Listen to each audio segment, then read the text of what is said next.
It has been around almost 2 years actually since the old race has been released, and we are kind of like waiting to see what are a proper big boss unit that they will be releasing, and we see it in the form of Griphogila. The card itself is not a bad card per se, but it is quite slow. However, there are cards that not only support Griphogila himself, but also support the pre-existing deck in the nation that it belongs in, and those are Dragontree Wretches. What?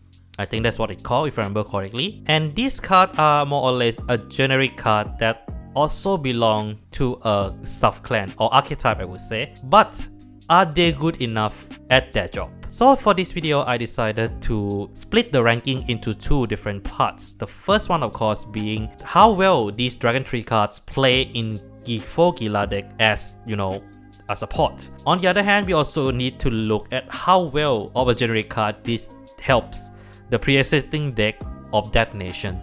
By the way, if you guys haven't clapped the subscribe button, that will help me tremendously and it doesn't cost any stamina, so please help me out. Thank you so much. And without further ado, let's start off with the very first nation, Dragon Empire. Dragon Empire received Vertical, which essentially has ability that works only when you retire a rare card. So during the main phase, if you retire a rare card, so plus 1, excavate top 5 card of your deck and superior call grade 1 or less rare card to any rare card circle on the field. Well, on paper, this card effect is actually quite strong.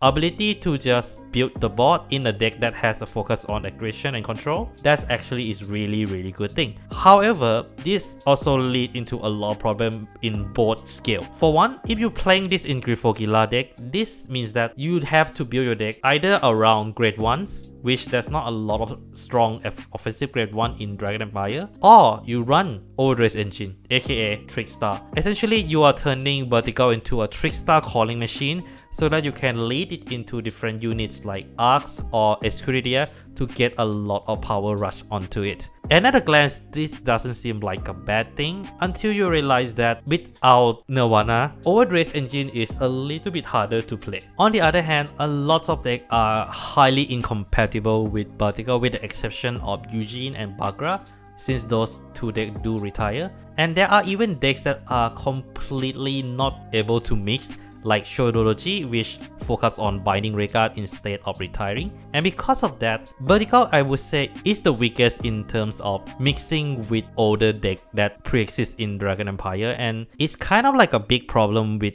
the nation in general because it goes everywhere in terms of control and it doesn't really have a focus on it. And with all that being said, I'm gonna rank Vertical based on Griphogila deck on 4th place. And for the generic deck, I will have to rank it at the bottom. You're failing on the highest level. No. I'm not saying Vertical is bad. It is quite a strong card. However, the fact that it can be easily countered by opponents is actually quite detrimental if you're trying to use this card consistently. Moving on to the next card, we have Dark State's Demon Shredder.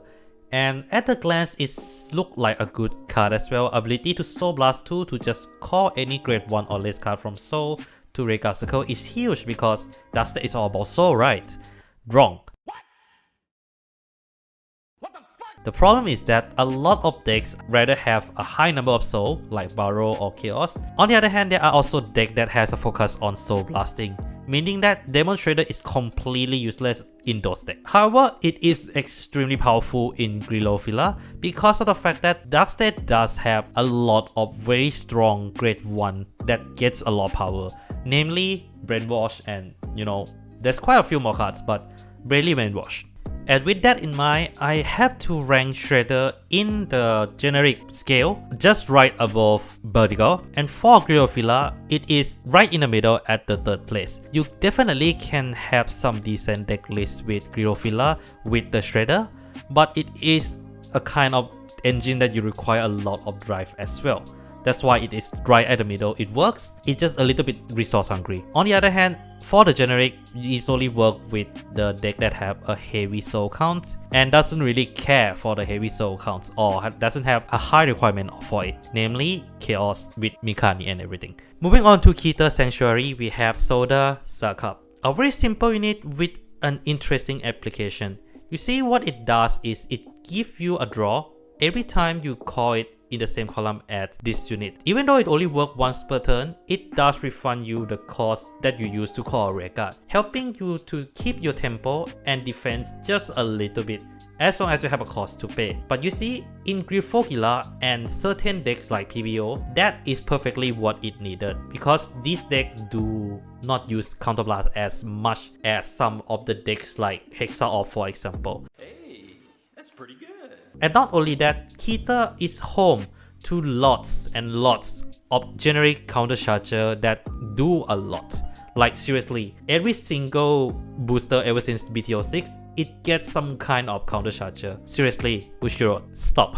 With all the salt out of the way, this card definitely lands second in both for Griphogila and for generic deck in general because of its simplistic effect but very helpful effect. Okay, now moving on to Vanguard, and this is gonna be quite a controversial one. Roy Aguzerus, which I will just call him Roy for the sake of simplicity, is an extremely polarizing card. You see, he has a base synergy with almost every single Vanguard deck with exception of a few, and those few included Griphogila. Let me explain.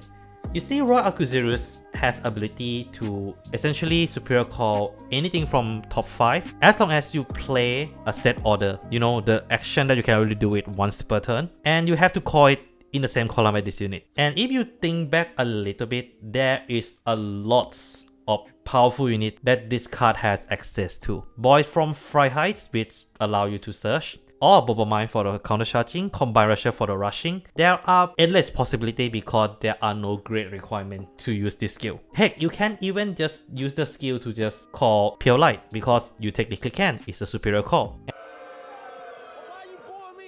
And because of that, this card is the best Dragontree when it comes to mixing with other decks. But it has a poor interaction with Griphogila. The reason behind my statement here is, despite Griphogila has a lot of access to a lot of powerful generic Vanguard units, he cannot utilize it for at least 1 to 2 turns. Let me explain. You see, Griphogila stay grade 0 as Gryphoseed for at least 2 to 3 turns. This means that you cannot play any set order in the meantime. You can find ability to play it through different means, but that's not considered play. So Roy skill will not activate. And because of that, this means that you cannot have a full offense that help you to maintain your tempo for at least 2 turns. This means that like you are prone to a lot of offense during that first 5 turns. At least for other Griphogila builds, you have some way to get around once you hit Griphogila. Vanguard doesn't have a way to get around it until turn 5. If that doesn't sound slow, I don't know what is. And that is also personally the main reason why I have to rank it the lowest among the 5 Dragontree. Last but not least in this 5-way battle royale is Beast Ayatwas from Stoic Keia. I think I have butchered his name here, so I'm just gonna call him Beast for the sake of simplicity. So Beast has a very simplistic ability of returning a normal order from drop zone back to your hand at the cost of counter blast 1, so blast 1. The cost kind of chase away a lot of decks that do use a lot of counter blast and so, namely Linon. But in decks that do use orders, or any deck list that use order, you appreciate the existence of this particular card because you essentially just magic stone excavation back to your hand, the order that you need. So does it has use in Griphogila? The big answer to that is yes, and it kind of boils down to essentially 2 reasons. For one, the normal order library is very extensive in Stoic Keia, and there is a perfect order to use together with Roaming Prison Dragon. Essentially with Roaming Prison Dragon and that order, I will show that on the screen now. You create a loop where you essentially just retire Roaming Prison for the skill, get a counter blast back, a soul back, a free draw, and because of Roaming Prison ability, you can just revive them back after the usage of the order. And because of that, you can maintain your tempo very well with Griphogila because of this particular loop. There are definitely more ways to play around this, and of course don't forget that you can just fetch the cup from the drop zone. With all that being said, this is by far the best card to more or less mixed with Griphogila, but it is quite mid in a sense that it actually at the third place in terms of how useful it is in the other deck list, because it's kind of heavily depend on your deck list. And that is pretty much it for this video. Do note that this video is not to talk about which is the best build for Griphogila, but rather what are the best Dragontree cards amongst the 5 that we have seen so far. And what do you guys think of these 5? Are they a good asset to your arsenal, or are they a burden to your arsenal? Do leave down in the comments below.